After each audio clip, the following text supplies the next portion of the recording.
इस वीडियो में हम कम्युनिटी टॉपिक डिस्कस करेंगे जो कि नेट जेआरएफ सिलेबस का यूनिट 3 का पार्ट है और इससे एक या दो क्वेश्चन एग्जाम में पूछे जाते हैं। जिस तरह मेरा पढ़ाने का अप्रोच है, मैं हर वीडियो में बताता हूँ, इस वीडियो में बताऊंगा। मेरा पूरा फोकस होता है कि आपको मैक्स टू मैक्स ऐसे कंटेंट दिए जाएं जिससे आपका एमसीक्यू सॉल्व हो पाए, कि आपका एग्जाम क्रैक हो जाए। एग्जाम क्रैक करने के बाद आप डीपली जाके कुछ और पढ़ सकते हैं, ऐसा मैं सोचता हूँ। इस टॉपिक्स में मेजर पार्ट में नोट्स हैं, मैंने कुछ और एड ऑन भी किया है।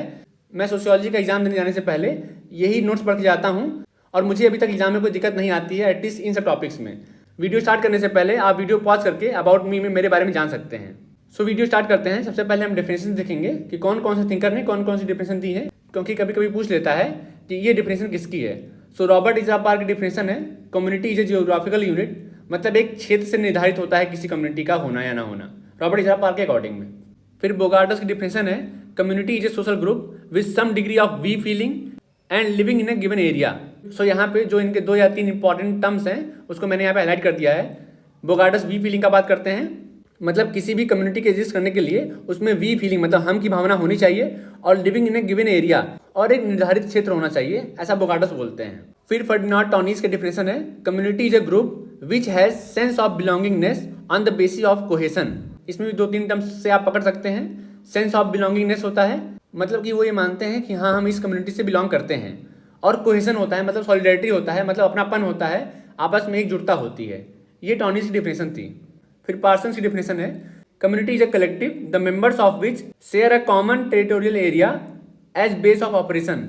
यहाँ पे इंपॉर्टेंट टर्म्स हैं कि कम्युनिटी एक कलेक्टिव है जिसके members common territorial area share करते हैं, मतलब कि उनका भी निर्धारित क्षेत्र होता है। फिर ऑगबर्न की डेफिनेशन है, community is a total organization of social life within a limited area. यहाँ पे भी 2 टर्म्स इंपॉर्टेंट हैं ऑगबर्न से रिलेटेड।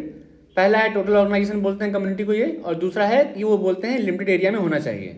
किंग्सले डेविस बोलते हैं कम्युनिटी को, community is A smallest territorial group that can embrace all the aspects of life. अगर Kingsley Davis का हमको याद करना डेफिनेशन, तो इनका हम टर्म पकड़ेंगे, स्मॉलेस्ट टेरिटोरियल ग्रुप बोलते हैं कम्युनिटी को। फिर लुंडबर्ग का डेफिनेशन है, human population living with in a limited geographical area and carrying on A common interdependent life. यहाँ पे इनके 2 इंपॉर्टेंट टर्म है, लिमिटेड जियोग्राफिकल एरिया होना चाहिए और कॉमन इंटरडिपेंडेंट लाइफ होना चाहिए। इतना डेफिनेशन पढ़ने के बाद आपको एक चीज मालूम चला होगा, लगभग सारे लोग कुछ कुछ कैरेक्टरिस्टिक्स का बात करते हैं कम्युनिटी का जो सारी डेफिनेशन में कॉमन है। इसी तरीके से आपको मालूम चल गया होगा कि कम्युनिटी क्या होती है। अगर आप कोई क्वेश्चन आपका आएगा तो आप इजीली हैंडल कर लेंगे कम्युनिटी क्या होती है। इसके अलावा भी मैं थिंकर्स ऐड कर सकता था, बट मैं जानबूझ के नहीं किया क्योंकि याद करना बहुत मुश्किल हो जाता है। जो बहुत इंपॉर्टेंट तो मैंने ऐड कर दिया है। अगर इसके अलावा आपको कहीं और मिलेगा डेफिनेशन तो उसको आप यहाँ पे ऐड कर लीजिएगा अपने नोट्स को प्रिंट आउट करवा के। अब हम कैरेक्टरिस्टिक्स ऑफ कम्युनिटी देख लेते हैं।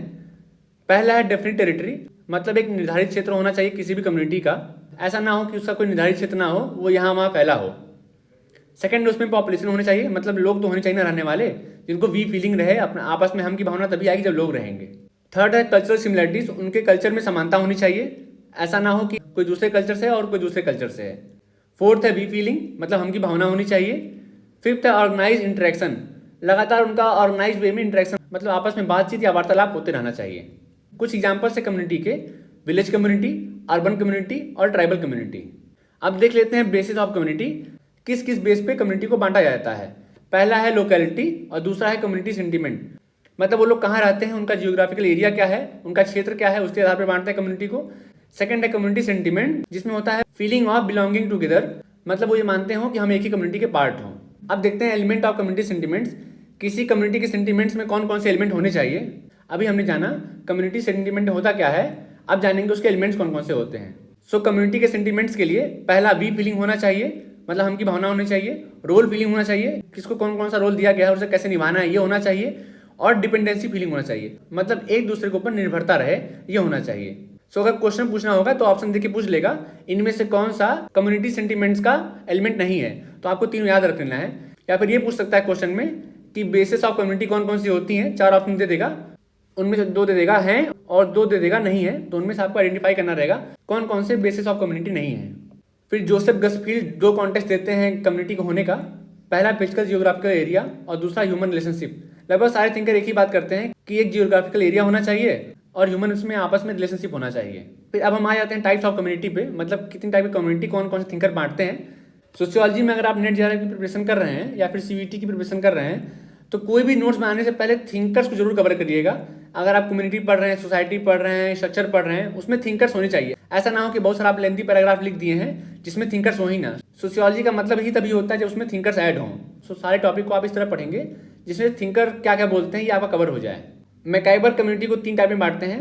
पहला है रूरल कम्युनिटी, दूसरा है एरिया कम्युनिटी और तीसरा है अर्बन कम्युनिटी। रूरल कम्युनिटी मतलब ग्रामीण कम्युनिटी, एरिया कम्युनिटी मतलब क्षेत्र की कम्युनिटी और अर्बन कम्युनिटी मतलब शहरी कम्युनिटी। मैकाइबर बोलते हैं the mark of a community is that one's life may be lived wholly within. मतलब कम्युनिटी का सबसे बड़ा सिग्निफिकेंट फीचर यही होता है कि कोई पर्सन पूरी लाइफ उसी में गुजारे और वही कम्युनिटी ही उसका सब कुछ हो। जब भी मैकाइबर आते हैं और कम्युनिटी की बात आता है तो काफ़ी कन्फ्यूजन आता है, क्योंकि मैकाइबर जो देते हैं एग्जाम्पल्स कम्युनिटी के वो और सारे थिंकर से काफ़ी अलग होते हैं। इसलिए मैंने यहाँ पे मेंशन कर दिया है मैकाइबर के कौन कौन से एग्जाम्पल्स हैं कम्युनिटी के।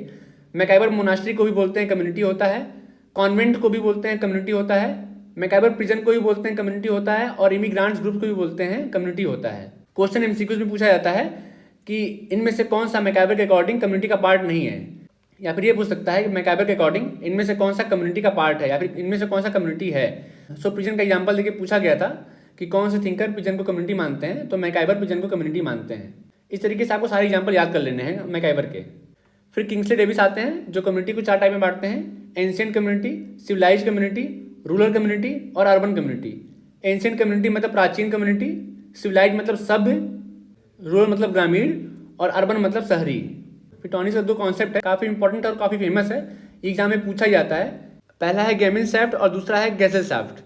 सो गेमिनसेफ्ट को अगर आपको याद रखना है कि गेमिनसेफ्ट का मतलब क्या होता है, वैसे इसका लिटरल मतलब ये नहीं होता जो मैं बताने वाला हूँ, बट ये याद रखने के लिए काफ़ी ईजी है। अगर गेमिनसेफ्ट का पूछे तो जो जो फीचर्स रूरल कम्युनिटी के होते हैं वो सारे फीचर्स गेमिनसेफ्ट में होते हैं, और जो जो फीचर्स अर्बन कम्युनिटी के होते हैं वो सारे फीचर्स गेसेलसेफ्ट में होते हैं। सो अगर आपसे पूछे कि गेमिनसेफ्ट क्या होता है, गेसेलसेफ्ट क्या होता है, तो याद रखने के लिए एग्जाम्पल काफ़ी अच्छा है। बट टॉनीज दूसरे टर्म में बात करते हैं गेमिनसेफ्ट और गेसेलसेफ्ट का, जिसको हम शॉर्ट्स में डिस्कस करेंगे। इस तरीके से हमने जितने एमसीक्यूज आ सकते हैं एग्जाम में वो सारे पार्ट्स कवर कर लिए हैं। अगर आपको फिर भी लगे कि कम पढ़ाया गया है तो आप 1-2 बुक उठा के देख सकते हैं कि क्या उसमें कुछ एक्स्ट्रा दिया गया है। अगर एक्स्ट्रा दिया गया होगा तो इसलिए मैं 1 पेज खाली छोड़ता हूँ अपने पीडीएफ में, उसे आप वहाँ ऐड कर लीजिएगा। मेरे हिसाब से जहाँ जहाँ से इंपॉर्टेंट क्वेश्चन आ सकते थे मैंने वो सारा कम्युनिटी से रिलेटेड कवर कर दिया है। इस टॉपिक से रिलेटेड एमसीक्यूज आपको मेरे टेलीग्राम चैनल पर मिल जाएंगे, आप जाके वहाँ से सॉल्व कर सकते हैं। बाकी किसी भी प्रकार की क्वेरी के लिए आप कमेंट बॉक्स में पूछ सकते हैं या फिर मेरे टेलीग्राम चैनल पर पूछ सकते हैं।